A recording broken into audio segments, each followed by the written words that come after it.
You don't have to be great at everything, but be excellent at the things that you're going to be excellent at. I would rather be excellent at 3 or 4 things than be okay at 1,000 things. Welcome to another episode of the Owner Meeting Podcast. I'm Christian, your channel host, joined today by my lovely wife, Danny Osgood.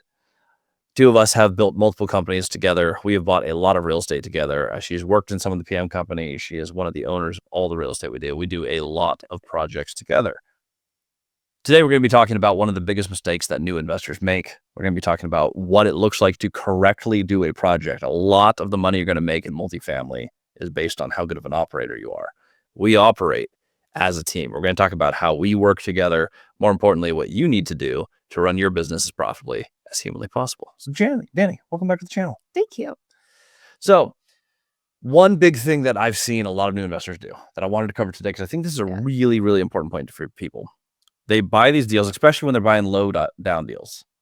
They're going to buy deals based on the cash flow, which they should, but they're going to do the project based on only the cash flow. They're going to say, hey, I can do this deal for basically no money out of pocket. And so I'm going to raise exactly what I need to close, not what I need to do the project. And then we'll let the tenants pay over time and we'll fix the project. So maybe we have a vacancy here, a vacancy there. We're doing rent increases. When we have a move out, we'll just do everything one unit at a time. Yep. We've learned that doesn't work very well. Danny, what does it look like in a building where we have done that?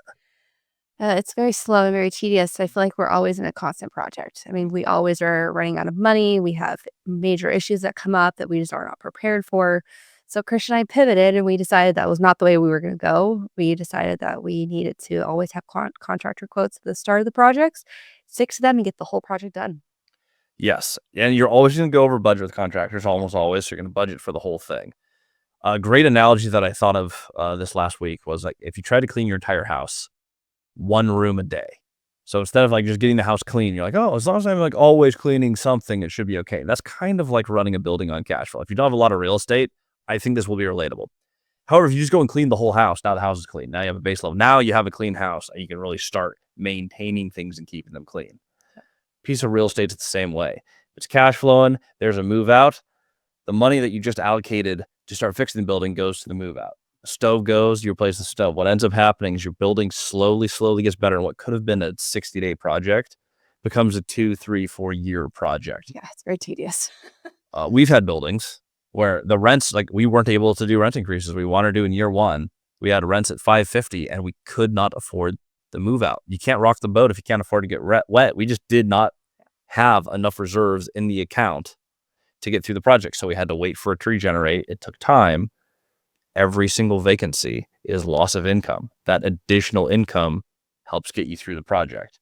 The only way to do it is to get your contractor bids up front, scope out your entire project, not just the close, and then you go finish it. And we do this, by the way, we recommend the same thing to our clients when we run property management, which we're going to dive into some of our best practices there as well today. What does it look like on an average deal when it's executed perfectly? What happens from the time that you close to renovations to lease up? Like, what does that process look like high level? So high level is when we find a project that we love, we then immediately get inspectors and contractors in.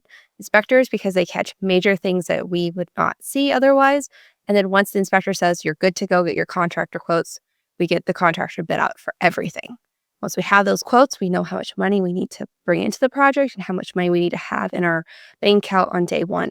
Once we close on the property, then we get to immediately start. We start with phase 1, which is the quick turns that we can quickly get our profit back up.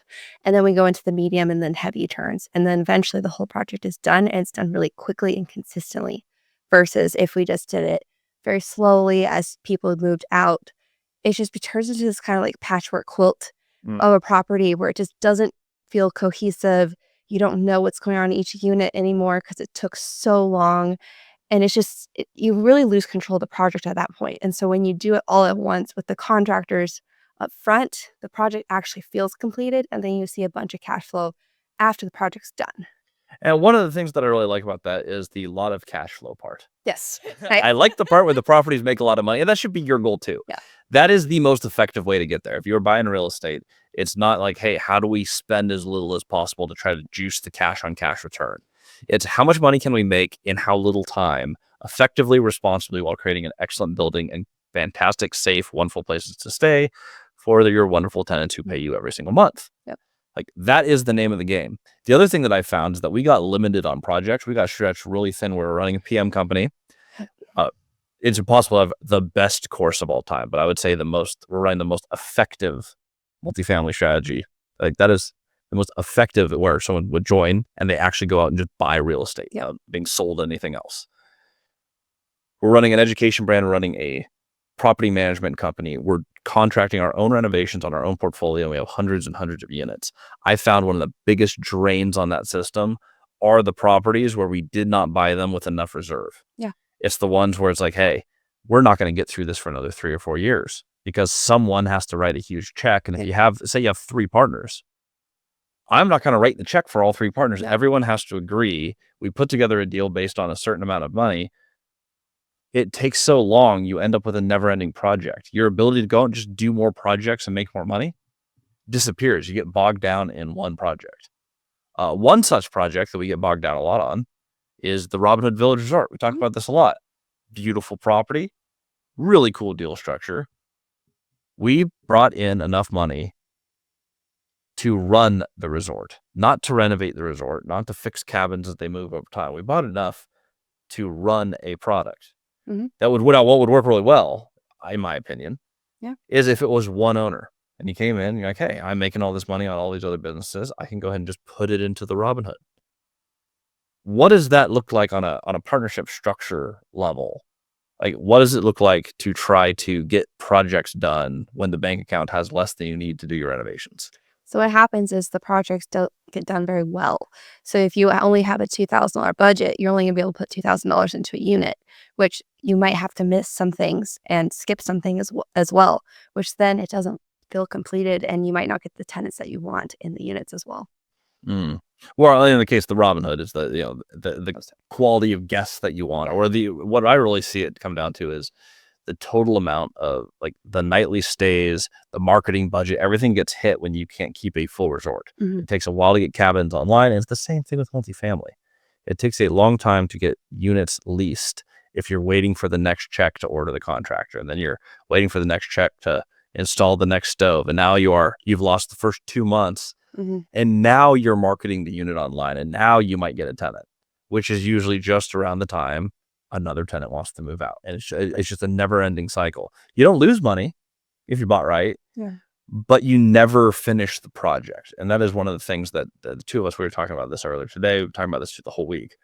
It's why it's so important just to overfund the account, do the raise. If you don't have enough money and it doesn't work with additional capital raised to finish your project, you don't have a deal yet. Just don't do that deal. There's other deals that do work where you can raise the money and make a ton of money on. Yeah. And also, if you find some major issue that happens, be upfront with your partners and your investors. Don't just hide it, because then they'll find out later and it will not be a fun conversation. It won't be a fun conversation in the beginning, but also it's a, hey guys, I just found this out. How do we tackle this? And that's when everybody can go, this sucks, but let's move on. And how do we get this fixed correctly? Well, the conversation's never comfortable. No. You're totally right. But have you ever had a super negative reaction to an upfront conversation of like, hey, something unexpected happened, a pipe burst, unit flooded, here's our game plan to handle it? Have you ever had a conversation just go completely sideways when you brought it up front? No. It's after you hide it or you try to fix it without giving a heads up. Like for me, I always tell my partners, hey, this problem arose. I'm getting solutions for you. Just heads up, they're coming, but I want you to be aware of it. Because also they might have some ideas too that actually are the solutions. So keeping your partners included is really helpful too. They should have a really solid idea of what's going on. It's a great way to avoid getting sued. Exactly. In many of our LLCs, we're the managing member. So there's a lot of responsibilities that you have when you are running the LLC. Everyone's an active member, but when we're the managing member, it's like, hey, everything needs to be accounted for correctly. Every invoice needs to be stored. Everything needs to be communicated. In our LLC is one thing that we've done to protect us. We put in a clause that says, hey, at a certain price, everyone needs to weigh in. Yep. So the managing member can't just come in and say like, hey guys, surprise, there's a $20,000 bill. This is how we're going to handle it. We would actually, for stuff that large, get together, call a meeting, make a decision. It covers us legally, but it also, people get less upset when they're a part of the solution. Yeah. things will go sideways on a building. If you've ever owned a home, things break. Kids break things, adults break things, weather breaks things, water breaks things, fire burns things. There's things that will happen to your building over time. It is part of owning a building. How you handle those with partners is going to have a huge impact on how much money you make. Now, without diving into, we've had so many amazing partnerships and we have so many amazing partners. However, over 30 something LLCs, sometimes partnerships don't go as planned. Without getting too specific where people would get upset with us. I'm thinking of the best way to word this. Without people getting too upset, well, what are some of the lessons we've learned from partnerships that didn't go as planned? I'll tee you up with an easy one. We had a deal that may or may not have been in the greater Seattle area where a partner may have felt that because we were the managing member, every month of vacancy in a renovation project, we owed to them because they called vacancy waste. Mm-hmm. Now, these were units that had fleas and bed bugs. We got bit by them. Yes. Ask how we found out, because we actually came in and did the project. Yes. While we were being snacked on, they came in and decided, after we very profitably exited the LLC for everyone, they came after us for every month that a unit wasn't rented. Ridiculous stuff like that. How does that play out, and how do you avoid scenario? Because sometimes you just get something ridiculous. It doesn't matter if you're right, by the way. If it goes legal, it's whoever wants to pay the most to be right is typically what happens. On deals like that or other deals where people have disagreed with the operating agreement, when we've had disputes, what does that feel like? And how do we avoid that today? Well, for me, it doesn't feel great at all, because either it's some ball was dropped or somebody didn't understand what you were trying to communicate to them in the past. And then you have to go back and re-explain it. And then they might have more questions that cause bigger problems and just turns into this cascading issue. Mm-hmm. In that example, it was the person was understanding what we were saying. It's like, hey, we're trying to get these units leased. It's the greater Seattle area. It's kind of hard sometimes, especially on the time of year. And that was our biggest problem, is we were going into fall and winter, and those are the hardest times to lease up. Very true. So you'd say a lot of it comes down to communication. Yeah, always communicate. Another thing that I've found is there's two types of operating agreement. There's member managed and there's manager managed. Mm-hmm. When we first started, we had equity splits where it made sense, where it's like, okay, there's enough people on these deals. It's usually is us, another partner, and then one or two capital partners. So every deal, there's 3 or 4 people on it. We did member managed. One thing that went sideways for us that we'll never do again. So if you ever write an operating agreement, and just keep this in mind. We had a project that was going well. And this ties back to the original point, by the way. Mm-hmm. This was the last building that we ever tried to renovate out of cash flow. This is where we learned the projects take too long when you do this. Yes.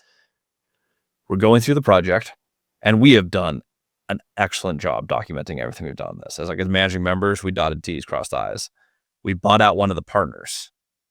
In that buyout, the other partner had more equity than us. We used to have balance. They bought more equity than we did. Mm-hmm. A few months later, we learned that they held a secret meeting, outvoted us, and decided, hey, we think we'll make more money if we run the LLC.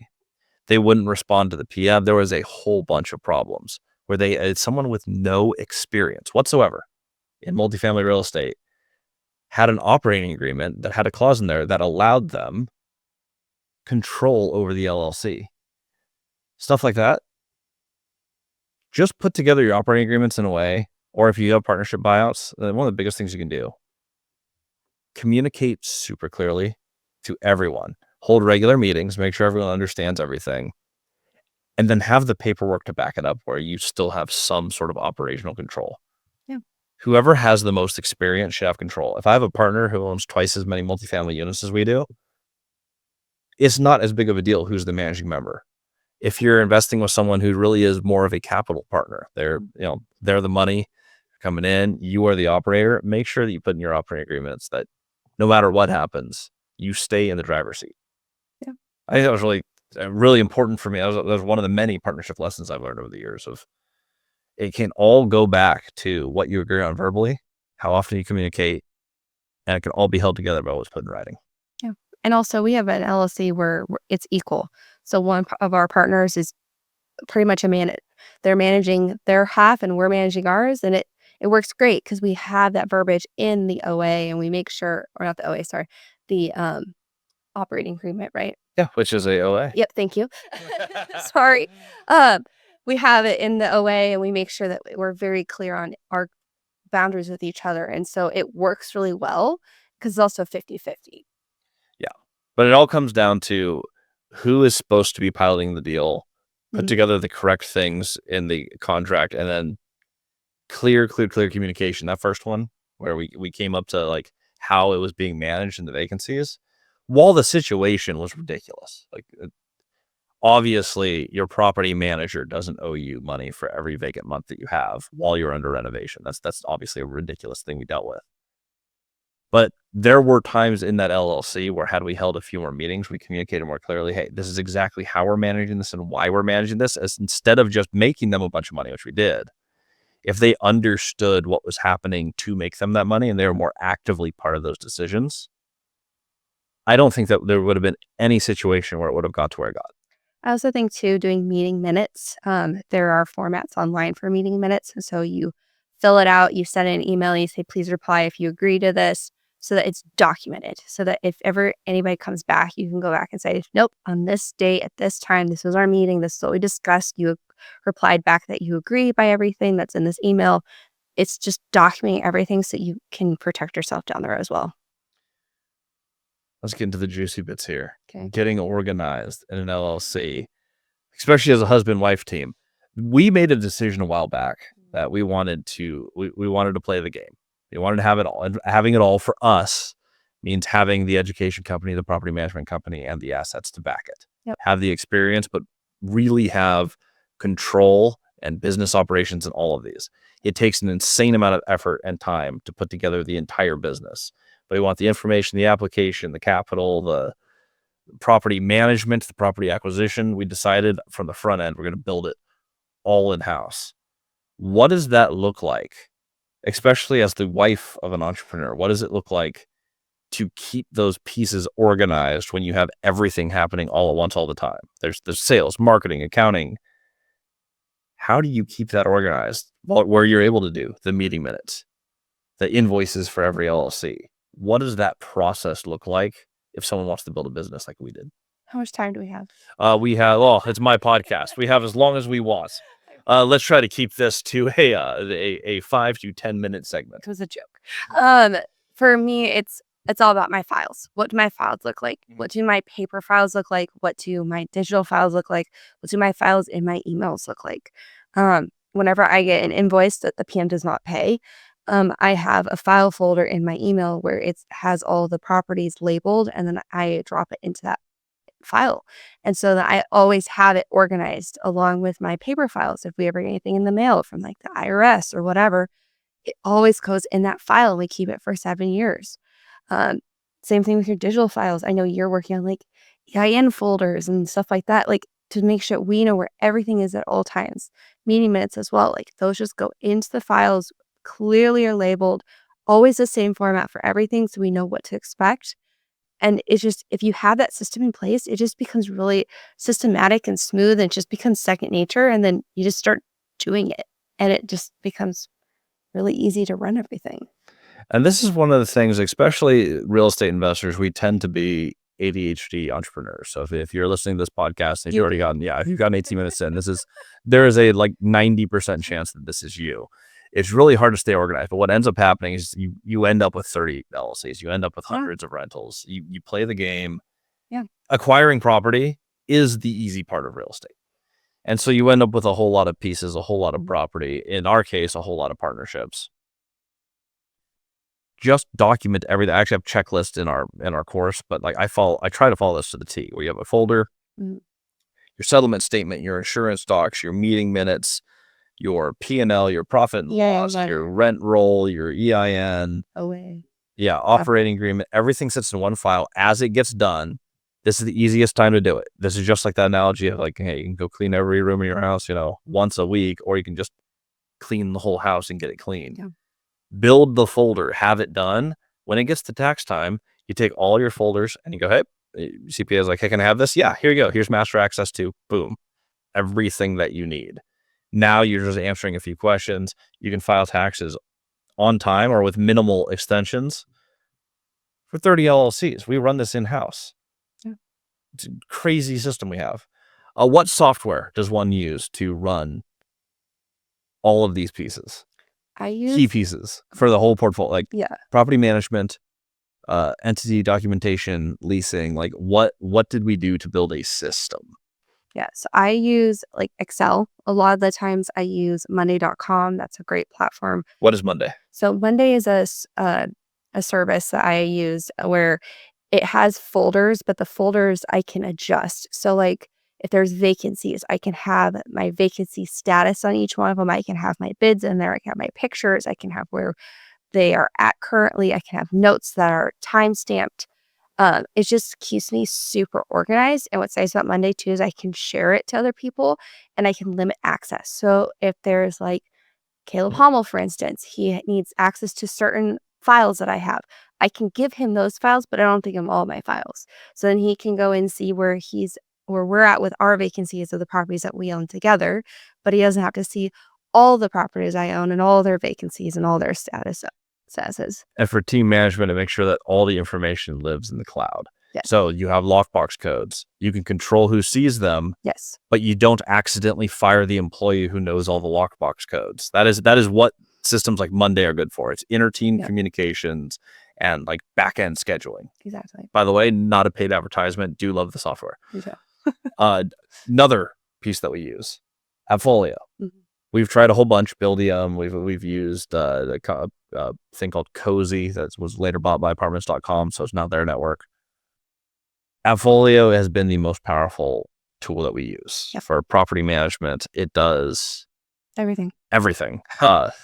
Leases, screening, marketing, bank account management, distributions, P&Ls, corporate accounting for property management. What did it look like on your end? So I'm in, buying the software, getting the interviews, setting up the base stuff. I do the distributions. I make sure the money that goes in and out is correct. Yeah. Everything else just happens between you and our team. You, Corey, when we're building this, what does that software allow us to do that we otherwise couldn't do? So that software is great because it lets me communicate with the tenants. It lets me manage our bills or invoices, which is a huge part of it too. Mm-hmm. So for our invoices, we attach all the invoices. It's timestamps when we paid all the things. It's great. It organizes it so well too, because then if you ever need to go back, you can just search for it and it just pops up, and then all the notes around it pop up as well. If we ever have a unit turn, that's where I send the contractors the unit turn. I don't send them Monday. That's for owners. I send the turns to the contractors through Appfolio, and I put my own notes in there, and then they reply back regarding the turns as well. So those are some of the things I use in Appfolio. I know like we use leasing and stuff like that. I'm not in the leasing as much, but I do know that we do a lot of our leasing funnels through Appfolio, and we are able to background check all of our tenants. We move them in, and they just, our tenants have said that they love that platform because it's easy to communicate with us, and they also understand their portal, and they understand like if they have questions or anything, they can ask us questions, and they can also pull reports too as well. And so essentially Appfolio runs the properties. It's the actual it's the glue. Yeah, it's the accounting and the leasing and the property management. Yeah. The back office for our company is Monday, where everything is stored and information is shared among people. Things like Excel, Google Drive, or Dropbox are all interchangeable pieces. Choose one. Don't put them all over the place. To store your actual sensitive files for LLCs and tax docs. Those are to be stored physically and virtually. Yep. And that allows us to run the company where we actually can go out and buy a ton of real estate. If you get disorganized on that stuff, your time's gone. And I would not have time if I didn't have a wife like Danny. There's something about being a husband and wife team. I've said this on a podcast before, but I'm going to say it again. Neither spouse should dictate the roles of the other spouse. Don't try to create a job. And when I first tried to get her out of teaching, a big thing I was trying to do is like, how can I help create roles that I think she'll thrive in? what we ended up doing is Danny just offered to help on certain things, and she developed her own role, and turns out she's amazing at the things that she does. She keeps us organized, she keeps us on time. If a vendor's asking me, hey, where do I send this bill? I'm like, well, there's a 50% chance I'm going to be speaking that day. I could be doing a webinar, running a class. I could be on site at a project. Danny has found, hey, I'm really good at making sure our bills actually get paid on time. People like to be paid. While I'm focused on bringing in top line revenue, which is it's like drive. You don't have any bottom line if your expenses run away from you. Yeah. Danny makes sure, hey, we have these. Your company's this could be a partnership structure, this could be a marriage structure, but letting your spouse dictate how they want to be involved in the business has made our business just amazingly better. I did tell you at the beginning I only wanted to work 3 hours a day, which is not the case nowadays. Well, now we have a full-time baby. Yes. He is cute. He is adorable and he is fantastic. And I am very grateful that we are both stay-at-home parents because we run a heck of a lot of business, and being able to pass the football being the baby. We don't actually pass him. But being able to toss the baby from parent to parent through the day has made the time with the kid just absolutely amazing. It's been an amazing business. Yeah. Are there any tips that you would give people who are working? Is one of the things, like, I remember talking to my dad about this. He's like, I can't imagine working with my spouse. My parents love each other. Been married for a long, long time. But is there any advice that you would give married couples who are in business together on how to stay sane? Because it is not always easy. That was a tricky one. What does it look like for us on a day to day? Just kind of lay out, like, what does it look like when I'm trying to run 3 or 4 companies and there's a ton of stuff coming in all the time and the house still needs to run and all the other things that happen? How does that look? I mean, it's kind of the equivalent of teaching. You have have all these balls being thrown up in the air at all times. You're constantly making sure they don't hit the floor. I mean, you just get the stuff done as fast as you can. And then if I need to tag Christian, like, Christian is very good at certain things, and I need his help on certain things because I don't think the way that Christian thinks, which is great because then I think in different ways and I can, solve those problems. But so I'll tag him in, but it's really just like seeing what's going on, like, understanding, like, Christian's busy right now. I can't bug him, or Xander needs this and I need to go do this, or I need to go get back to this vendor at this time. Like, it's just knowing what ball I need to focus on in that moment. And then once I focus on it, launching it straight back up in the air again and running towards the next one. Just keep juggling them until they're completed. And on my end, having someone who is just constantly thinking about the business and who lives with me is just absolutely fantastic. It helps keep me on track. It allows the businesses to be what they are. When we made the decision to have it all, that's really the cost of doing that. Is there is a lot of time and there's a lot of organization. You have to be able to optimize if you want to scale. And I would argue, if you want any level of financial freedom, you do in fact have to scale. And we are very fortunate, Christian, that we work very well together. Yes. There are some couples who don't. And my advice to those couples is, if it's not working, find a different way. Because you don't want to be bickering with your spouse all day long. I love seeing Christian all day long. Some couples don't want to. And that's okay. Like, if you're like, I need my space, I need my job to be separate from my husband's, that's fine. But you need to know that. Also, be more interesting to be around. No. Just be aware of who you are as people. No, personality types matter a lot. And choosing your partner correctly is a huge thing. But sometimes you're in a situation like us, there is no reason to believe we would have been good in business together, because she was a school teacher. I was a salesperson, worked for CoStar. Yeah. When I decided to become an entrepreneur, that was never part of our marriage before. So you had no inherent training or experience in the field that we were in.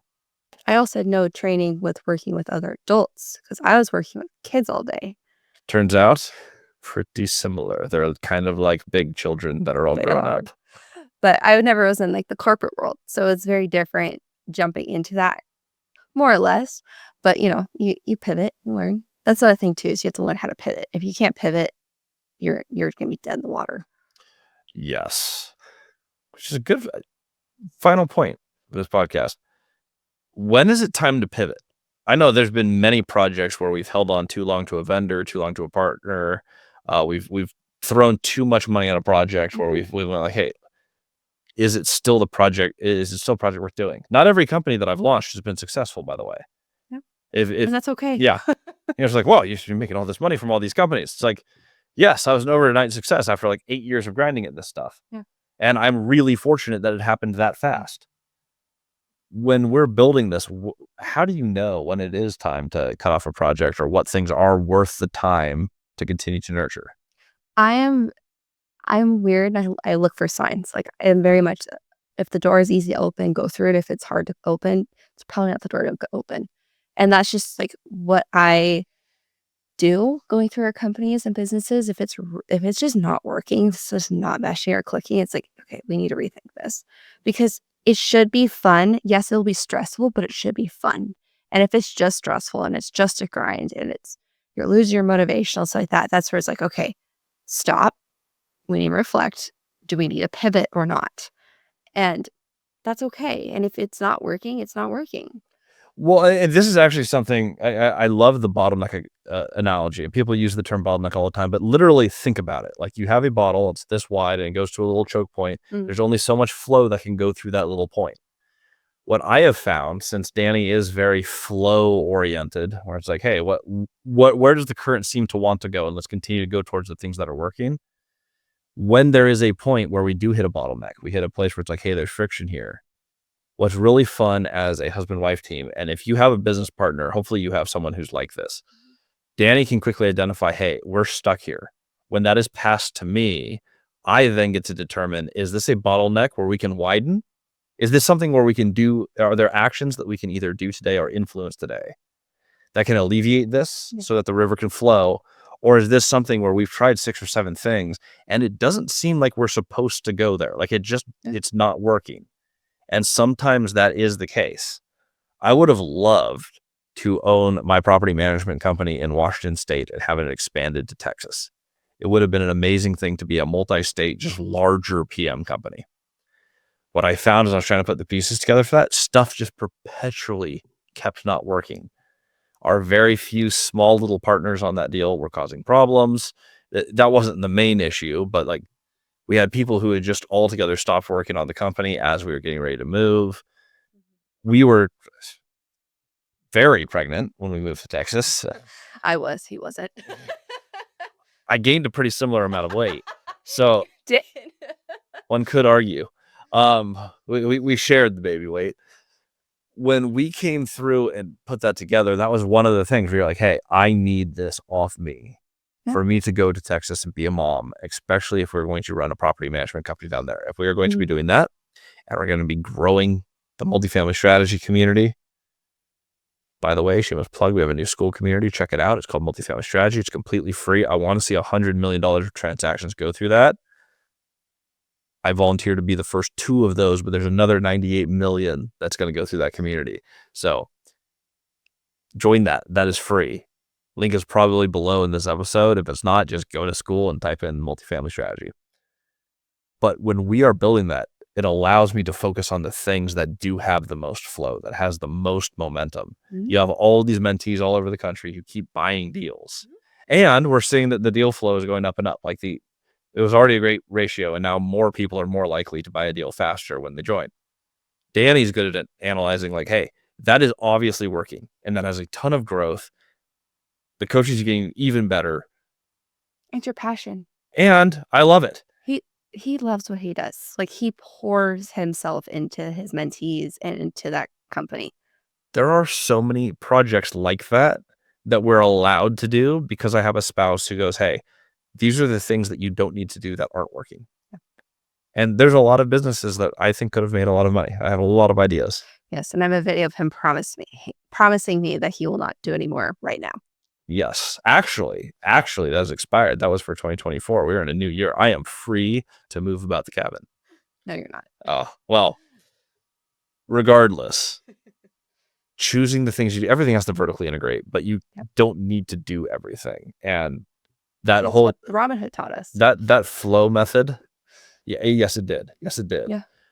The Robinhood is honestly, it's a great deal with a great deal structure, and it's an amazing property. It's a one of one property. That was the attraction there. Hospitality is what didn't make sense for us. Had we done this flow thing and said, hey, look at all this buying apartments, renovating, providing, like fighting homelessness. That's one of our main things that we're trying to do. Create excellent places affordably for people to live. Yeah. Be the opposite of a slumlord, but service the people who need that type of housing. We're so good at doing that. And that's what all of our systems are. All of our people are good at that.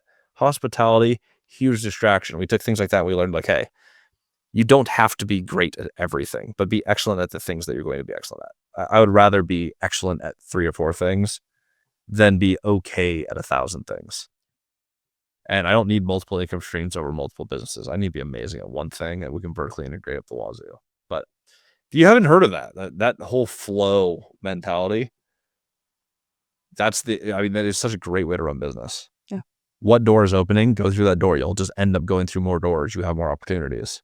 And if you have someone on your team who's a problem solver, like I'm somewhere between a visionary and an integrator. I fall kind of on the dead center on those. But when I get into the integration of stuff, that's where I can quickly assess. Okay, we're not flowing here. Can we fix it, or do we need to bypass it? Yep. Those are the only 2 options. It allows us to make a decision quickly. Closing thought.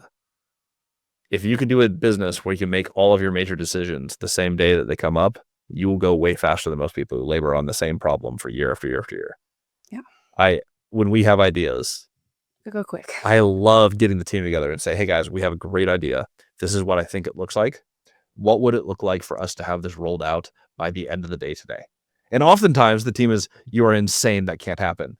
Other times we actually have done major, major operational feats where we've dropped everything and we have changed the direction of an entire company in 24 hours. It's a great skill to have. Danny is really good at identifying where we were stuck.